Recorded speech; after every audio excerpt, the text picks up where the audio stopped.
Whaafelo ia tui lau whaafunga angai nene fo i tae au malo le soifua manuia usi mea lau whaafunga o Talala Radio Samoa. Watali le pale mi o New Zealand, Christopher Laxen mo fai mai, wa mamau tele fo ile mea ua o iai whainga o le solo te te ele e ka le sia Destiny Church. O le mata upule nei o leo wato isu e leo ami o ngā tangata o le Destiny le ana solo te i te aratu i le asa to nai. Faletusi te aratu le whaapena whaatonu ina i ta o le ka le sia Brian Tamaki ana tangata solo te e o i le faletusi e whaafisa nga i ma tangata o lo i tutonu.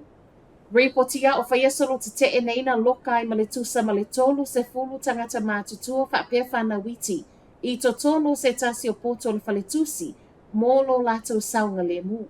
O le ana iai leo i totonu le faletusi matau ma whai e whaanofo fi le mu mai tangata o le ka le sia ma o lo su e nei reporti o le wha o lima. O ni whainga o whai mai ele pāle mia e iai lava le sa o lo tonga e wha ari ai fina ngalo peitai wa mamau tele le mea ua o iai whainga te na iai le aso to nai. Ai ilungo le ex wha ai loe Chris Hipkins o le taita e le Labour o le whai au ia Brian Tamaki o le Destiny Church o se tamai titi. E ui nei mautusi tu singa ma fina ngalo le fia sui o le pāle nene na iai le aso to nai. Sau no le whai au ia Tamaki i luma o lana e ka le sia na nafi. E la ngona lona fia i le tū lai mai o sui o le ka le sia i le solo te na iai. O le whiau o lo momoli mai te nei le Destiny Church. O lo o tū ma losi lea i te polo kalame le Pride Festival le e whaalawi loa i ulungali i a lii, whaapea ulungali i tamaitai, whaafafine maisi. E le o iai se tūlanga ia whai nai fua le whaipoipo ngā ni usila ma le atukuki. Ona o le osi ngā whea ngai ngā wa mai asainia nei a le atukuki masaina. Saunoanga nei al pāle mi o le atukuki Mark Brown ina ua umona i asainia le whea ngai ngā masaina i le aso wharaile. Whaamatala ina e Brown o le whea ngai ngā wai nei masaina e o whaatasi ma le whea ngai ngā mani usila. Ma e lea i lava fo isi e senga ma isi whea ngai ngā whaavao malo o lo whaia e ni usila whaapea isi atu nuu i le vā masaina. Ta wai fo ia Brown, o saina i le fōlana lango i le atukuki, le watu sanei ma le luas fulu valu tau sanga.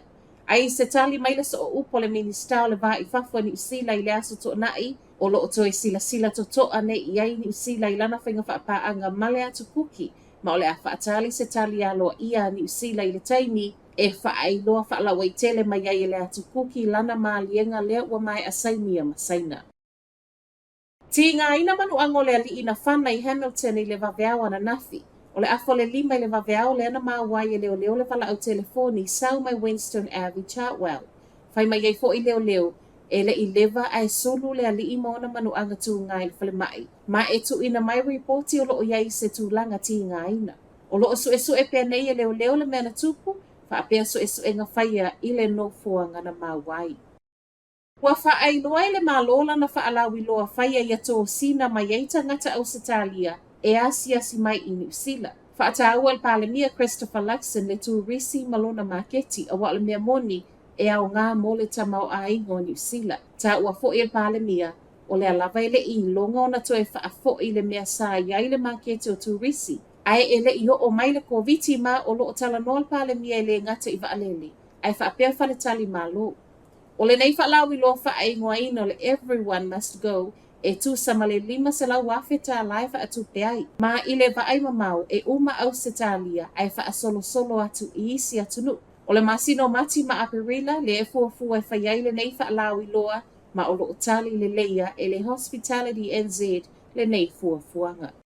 A tala muli, wati nei ale mutele i matua Canterbury ana nafi ma e whaafetaia e le ai ma se whale nā whainai. O le afo le lua i le awa uli le asito na i le ana mua i reportia i leo mana pisi ai ma le tusa, ma le tolu se fulu sui o le tinei mu, whaapea nisi o tangata fesoa soani mai lea taimi, se ia o mai le afiafia na nafi.